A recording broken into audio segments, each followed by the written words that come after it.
You're locked into the only podcast for Maine high school basketball. The biggest names, past and present. It's Big Time Hoops, the podcast, right now. All right, ladies and gentlemen, welcome to another episode of Big Time Hoops, the podcast. And I'm keeping the main thing going. We had Coach Amy Vash on recently, Blanca Milan before that, Tom Biscuit before that, Parise Rosnow back in the day. And now we got the latest and greatest Black Bear. We got Ann Simon joining us tonight. Ann, how are you? I'm good. Thank you. How are you? I'm good. I'm excited about this. It's not every day that I get to have a conference rookie of the year. What do they call it? Rookie, freshman of the year? What's the correct name? What'd you get? It was Rookie of the Year and second team. Yeah, that's not a bad way to debut. And it's not a bad team, but it's not a bad way to come in and make a name for yourself. I was looking at the list of former Black Bears, and it's impressive. The list is short, but some really good names on there. So I'm guessing you kind of exceeded expectations, right? I'm guessing things went a little bit better than you were anticipating for a freshman year. Yeah, I mean, I was happy with how everything went last year, but of course it was good for me that I got the chance to play a little bit more minutes. Of course, it was sad that Blanca got injured and Fanny got injured, but that's how I got the playing time. And it was good for me. I'm happy it worked out well. Yeah, worked out really well for you. But I gotta ask you a question. I need you to be honest with me. Probably this is your first time playing in the States, right? So freshman year of American basketball. We're gonna talk about where you're from in a little bit. We'll get the whole backstory. But did you walk away from freshman year like, this is it? This is what American basketball is all about? I came over here and I got awards. Like, I'm doing good. It's a little bit easier than you thought? No, actually I didn't walk out like that. It was, of course, I knew like over the summer I put a lot of work in it, and also my coaches, like they practiced with me a lot last summer, and they just got me ready for my first year in the States. And I mean, I was happy that it worked out that way, but I was never expecting it. And I also don't want to say that it was easy, because we had tough games and everything was just hard. And when we had Blanca injured and Fanny, we had a completely new team. It was just the first few games didn't work out as the way we wanted, but at the end, I think we made it to the conference finals, which was our goal. And unfortunately, we weren't able to play the game. But yeah, it worked out well for us at the end, so that's good. Yeah. So you mentioned the individual success, maybe not what you would expect, but I'm guessing you'll take it, right? You'll take awards and the success any day. But then also the way the season ended, probably not what you expected, right? To get to a championship game and then to be like, yeah, that's it. We're going to call it. That's going to be it for this year. I'm guessing that's not how you expected your freshman year to go, right? Yeah, no, it was a sad moment, because I think we were all excited that we made it for the final game, and we were just excited to play Stony Brook, and we just arrived there, and then it was just a sad moment when they told us we were not able to play the game, and that we can't even, that NCAA also canceled March Madness, so that was just sad moment in general. And yeah, that's not what I expected. Not at all. And then we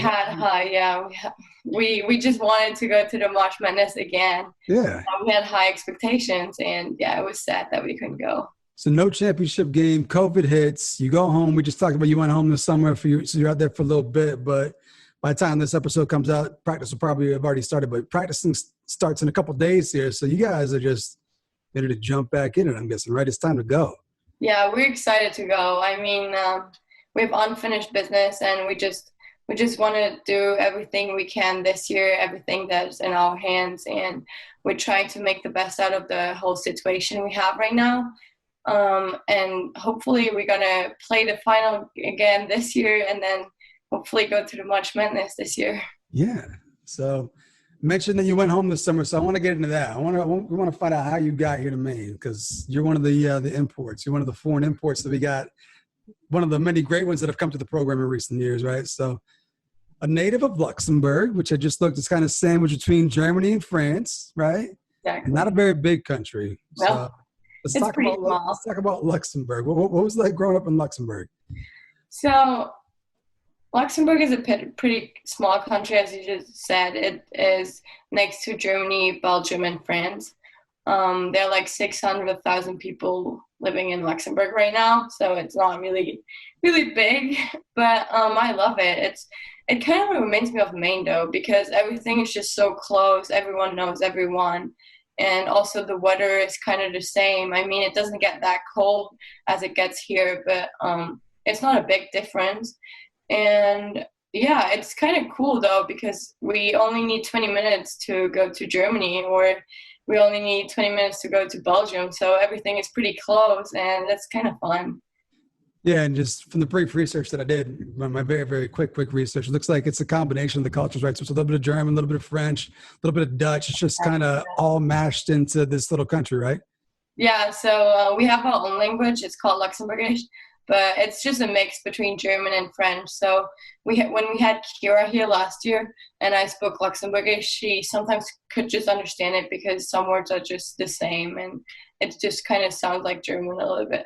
Yeah. So you mentioned the close proximity to these surrounding countries and just a quick train ride to either France, Germany, Belgium. Where's the best place to go? And I'm just going to throw it out there. I'm 97% French. That's where my folks are from. Okay. So I'm hoping you say France is the cool place to go, but I'll let you pick. No pressure. Yeah, no, France is definitely a cool place to go. They have some nice spots, but I also like to go to Germany because I haven't been to all around Germany yet, but I definitely want to go see some other cities there because they look really nice. And yeah, I'm just excited to go see some more of these cities. Absolutely. So I'm wondering how you got into basketball, because you're in straight up football country, right? Football is huge where you're at. So like, what is the basketball culture in Luxembourg, right? Like anyway, I'm curious how you even got into it. And is it like how popular is it over there? So yeah, as you mentioned, like the first sport that is really popular is soccer.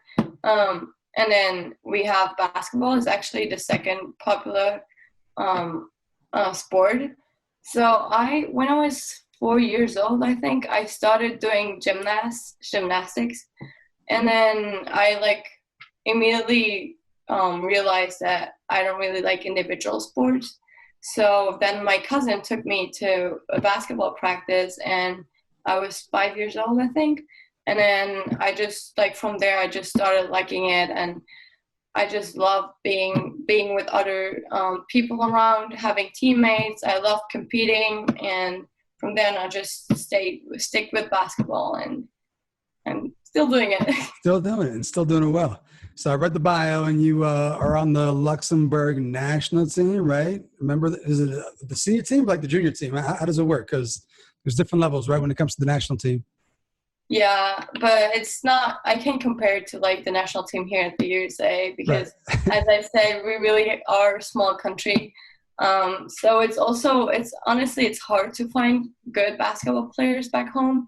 But so it starts with a basketball camp where you can just practice, and then the national coaches are there from the national team, and then they just see you, and then they can call you for like another tryout that you have to make, and then they're gonna like tell you if you are in the national, if you made a cut or not. And then from there, and you basically just stay. When you start with like, I think I got into the national team when I was 14 years old, and then from there on I just stayed until now.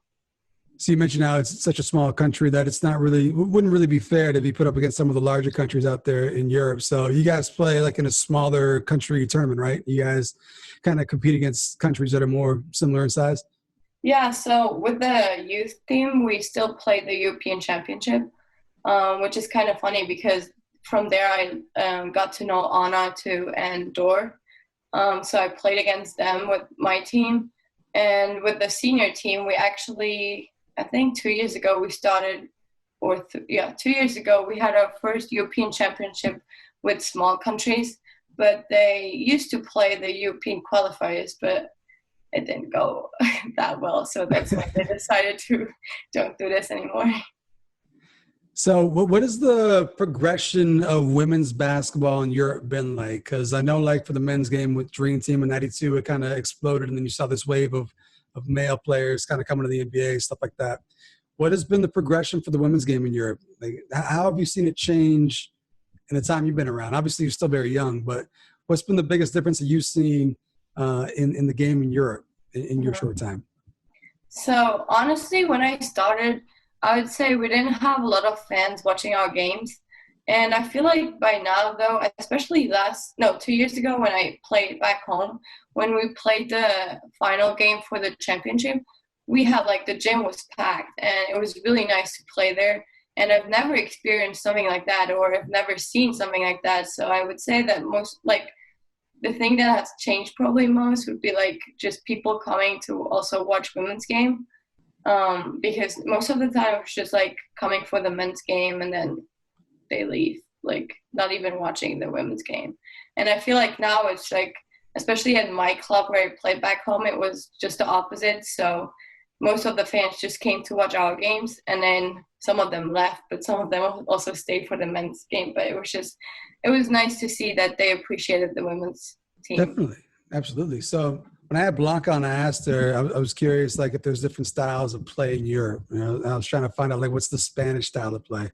So I'm going to ask you the same question. What's the Luxembourg style of play? Do you guys get out and run, fast break, shoot a lot of threes? Are you physical? Like, well, how would you describe Luxembourg style?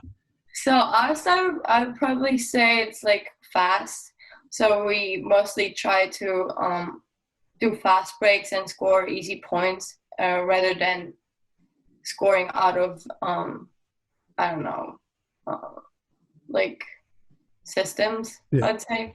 Like it's just, for us, it's better to get like easy points because we don't have like the physicality that other countries have. So I'd say we will try to like get easy points by fast breaks. Okay. You guys physical? Play physical ball? At home? Yeah. Sometimes. But not a lot. Only when you have to? Yeah. So for most of us, like especially in the States here, like when we're growing up, we have people we look up to. They're kind of like role models. Like I want to be like this person, you know, and we take things from their game. That's kind of how we get better. We watch people and kind of take things from them. In a country that's as small as yours, like who was it for you? Did you watch like the international game? Did you watch the NBA growing up? Like who were you watching that kind of influenced you and kind of served like as a role model or like an example to go off of in terms of how you wanted to play and get better? Yeah, so when I was young, I obviously didn't really watch international basketball. So I was just like, when I had the time to go to the women's game, so I went there and like, I didn't really have like a role model when I was young. I was just looking up to them, and hopefully I was like thinking, oh, maybe one day I will be able to play with them. But then when I got older and I started watching international basketball, I was really focusing a lot on Marine Johannes. She's from France. And she's a point guard, and I love the way she plays basketball and the way she just scores on their defenders, reads the defense. It's like really, I love it. I just love to watch her playing. Okay. And also when you're growing up and you're trying to get better, a lot of times you want to compete against the best, just kind of see where you stand, right? You want to see how good you really are. And so for you, that probably meant getting out of the country and playing some of these other places in Europe. Like, when did it start to click for you? Like, okay, like I'm not just good for being from where I'm from. You know, I may have a chance to go play either professionally or go to the States and play in college. Like, when did it start to be a possibility for you? Yeah, so I think I'd say it started probably when I was 12, I guess, because then that's when I had to decide for which high school I want to play for. And I want to go for it. And we have like one high school at home that is like just about just about sports, like just about athletes. So they consider when you have a game and everything, they just take care of that as well. And it's not just like school. And so I went to that high school. So I had more practice than other athletes. And I also focused more on basketball. It's not like here in the US where you can just play like different kinds of sports. For example, during summer you play soccer and then in winter you play basketball. So at home it's just like if you play one sport, you really have to stick with it. And so when I was 12, I focused more on basketball. And then I realized at some point when my coaches told me that they had some options for me in Germany. So I was talking to a coach in Germany, and I went when I was 17, I think, and I went to play there for a year. So I played in Germany for a year, and then still did my school in Luxembourg though. And then before I came to the US, I went back to Luxembourg to finish my degree, like finish my high school there. And that's why I also stayed in Luxembourg and played my last year in Luxembourg before I came to the US. And my coaches were always talking to me about going to the US because it's just like the country for basketball, I would say. It's the best country you can go to. And yeah, so that's where I had like in my mind, okay, I really want to try this. I didn't have another option. Like USA was my plan A. I didn't have plan B. And so I just went for it. So you mentioned earlier how the goal was to get to March Madness, and it kind of was taken away for you guys last year. And that's the goal this year, to get back to March or go to March Madness. When was the first time you had heard about March Madness? Like, did you even know what that was prior to coming over here? Because I'm guessing like the NBA is probably popular over there, but college basketball probably isn't on TV over in Europe like it is here, I'm guessing, right? No. Yeah. Also, I would say I started watching college basketball like maybe 2-3 years ago. Yeah. Before that, I had no idea. And still, like, I kind of knew like that March Madness was like a tournament, but I wasn't really sure like how you get into it and like how it's going to work until I came here and like I made some research, obviously. The internet comes through. Yeah. So along with that, like when you're coming over here, like, you probably had like no idea what D1 is, or like what the America East is, or even like how the tournaments work and stuff like that. So how'd you get to Maine? Like, how did that whole process work? You mentioned that you played with some of your or cross paths with some of your teammates over there in Europe. What was the actual process to come to Maine? How'd you pick Maine? Yeah. So it started 2017, I think. I played with my national team. We played the European Championship in Austria, and Coach Bashan actually came to this tournament, and she came there because she was watching another player who committed for UMaine, and I guess she just watched one of our games, and then after the tournament, she texted me and told me that she was at the tournament and if I was interested in coming to play in the US, and then all the process obviously started. Whenever she reached out to you and she said, I'm the coach at the University of Maine, were you thinking like, what's Maine? I know. Did you have to look it up? Yeah. I'm guessing you have to look it up on the map. Yeah, I actually had to, but it just reminds me of Luxembourg because no one knows where Luxembourg is. So Yeah. About Maine, it was also like, ooh, where's Maine? I don't really know. So was Maine pretty much the only big time school that reached out, or was she just the first and you were just like, all right, I'll do that? Yeah, I had some other offers too, but Maine was the only one where I like visited. And after the visit, I was pretty sure I just wanted to commit here. I didn't even want to see the other schools.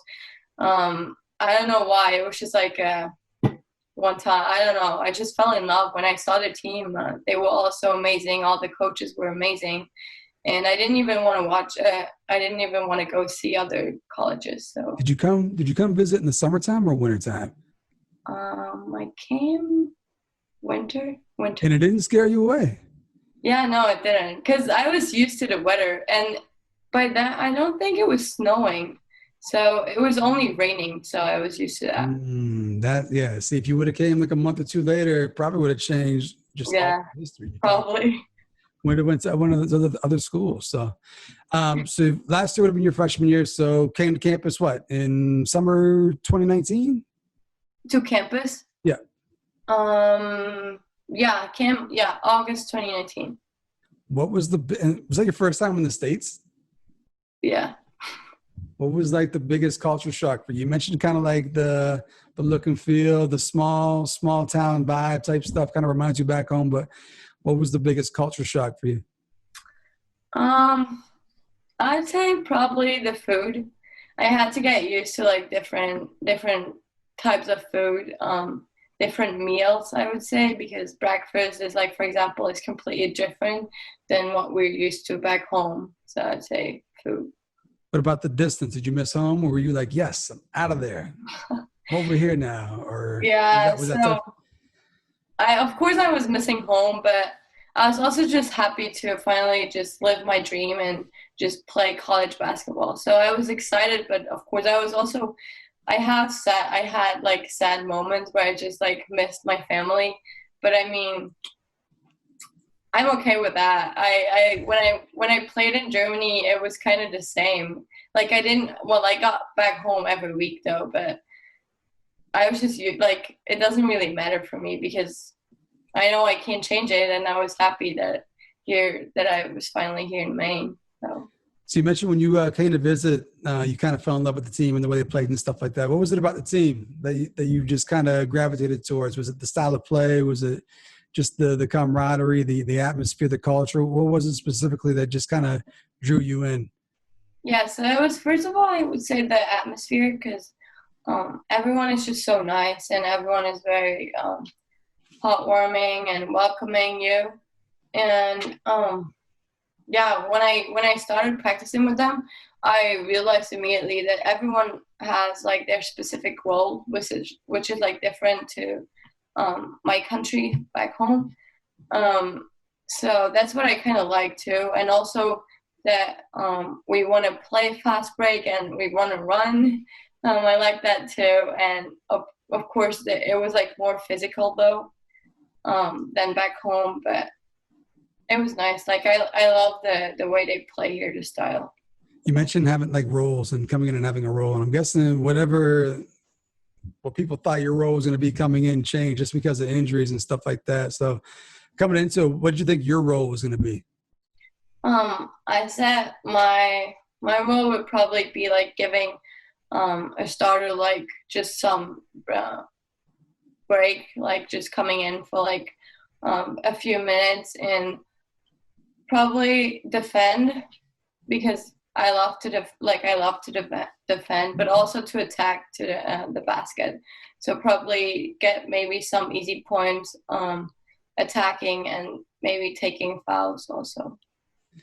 So you mentioned defense, and I want to ask you this because for whatever reason, I don't know if it's true or not, but there seems to be a stereotype the Europeans, when they come over here, they don't know how to play defense, right? Or it's just a lot different, right?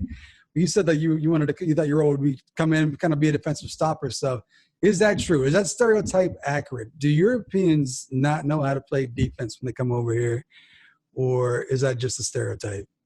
I would say that's just a stereotype, because Okay. I think that Europeans even play better defense than some of the players here from the United States, just because the referee, like they call different fouls. Like here, you really can't touch anyone, Yeah. and back home, it's just allowed to like disturb the person with the ball and just like keep a hand on it. And here, it's just like immediately a foul. That's why me included, when I got here, I think my first couple of games, I just got I had 4 or 5 fouls like every time, because I was just like touching the person every time, and I was just not used to how they were calling the fouls.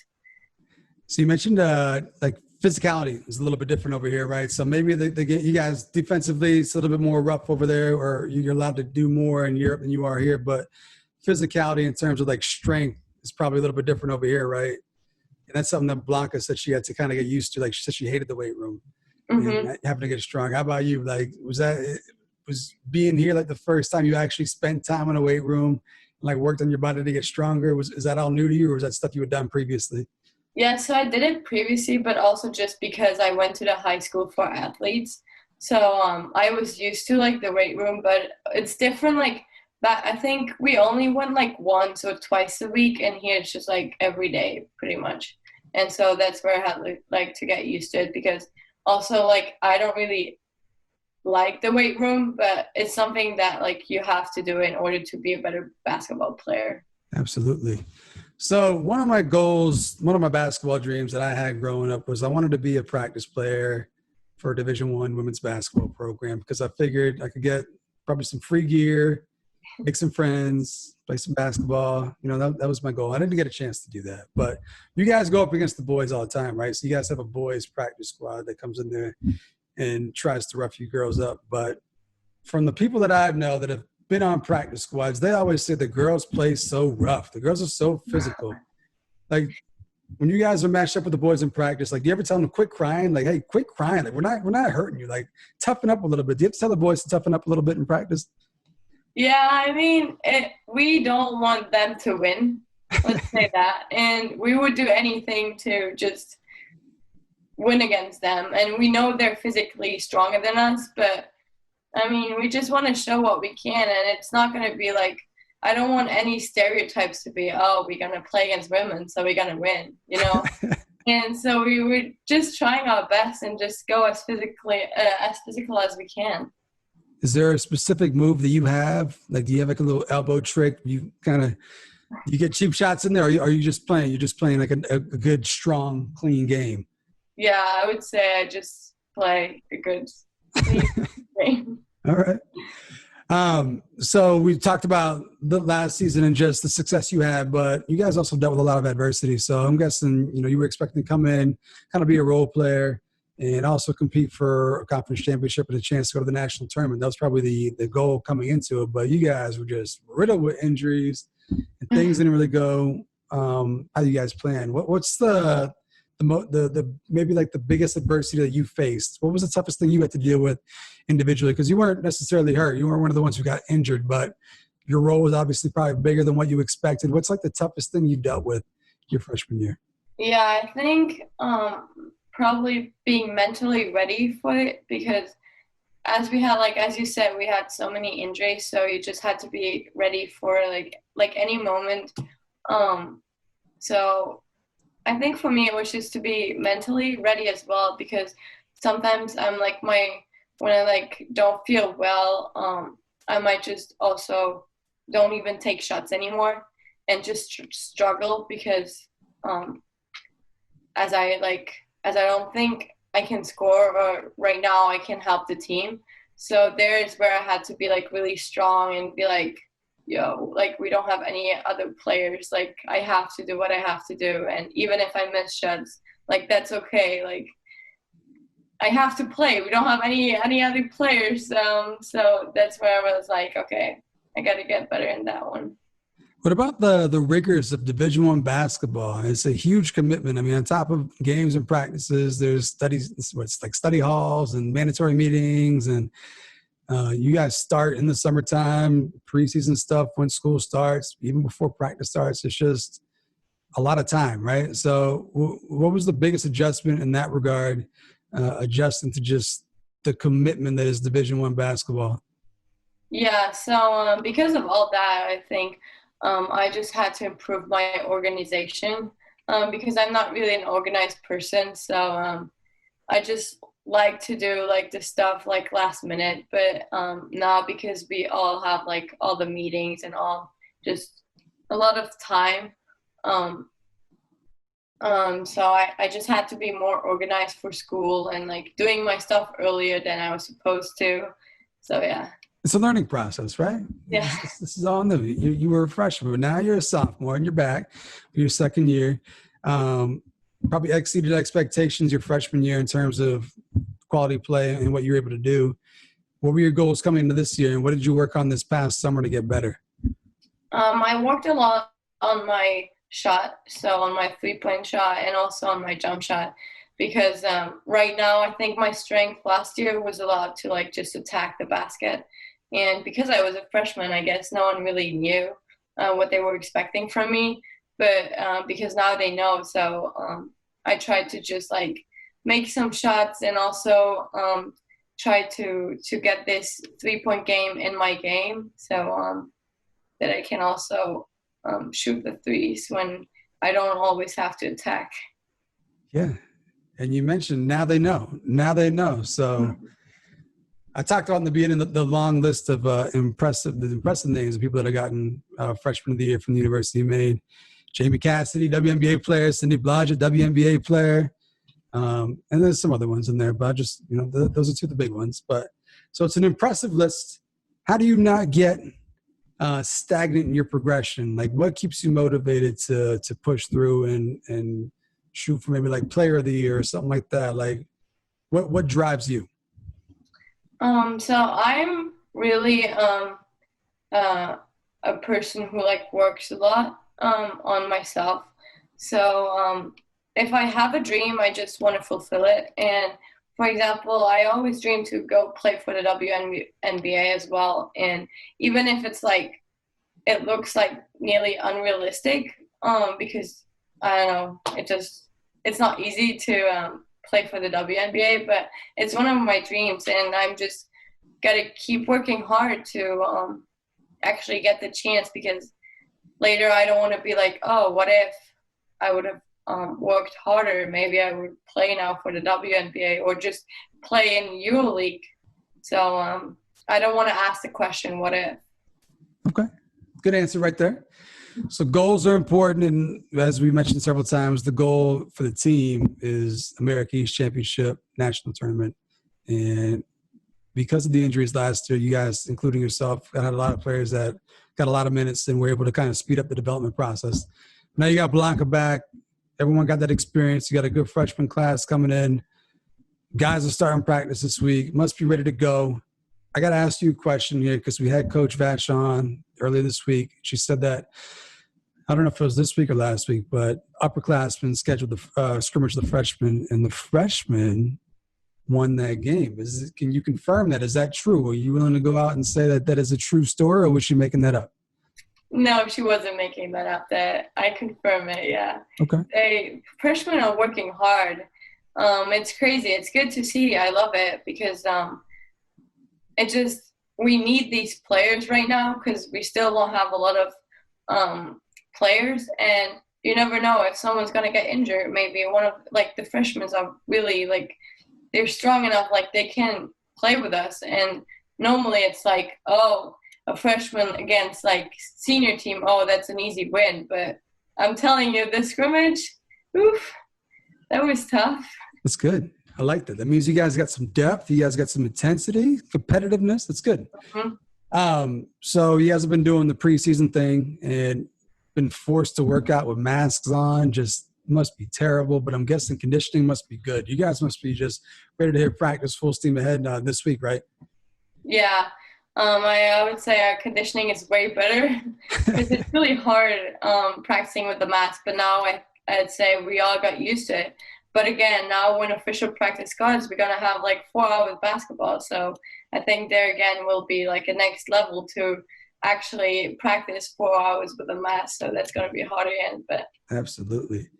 Before we get up out of here, I want to hit on a couple non-basketball related topics. So what's it like going to university right now during COVID in which you can't really do much? Like it must just be not what you pictured college life would be like right now. It just must be very antisocial, anticlimactic. Like, do you even go to classes or is it all online for you? Yeah, I have all online classes. So, I mean, we're just trying to make the best out of it. I'm just grateful that we can actually practice and that our season's going to start. So that's why I'm really excited. And I mean, even though I can't really hang out with other friends as much, we're just trying to make the best out of it. I think everyone is just going through the same. So, yeah, I got used to it right now. And it seems like you guys are very tight-knit. It seems like you're just a tight group of people on the team. Everyone kind of gets along, hangs out on and off the court. Mm-hmm. You've been in Maine for a little bit now. What's the coolest Maine thing you've got to experience? Maybe going to Acadia was nice. Oh, yeah. That's nice, right? Especially now because the leaves are turning orange and it looks nice. Yeah. Who are the fun people to hang with off the court? Like, who are the most fun ones on the team? Maeve is definitely a funny one.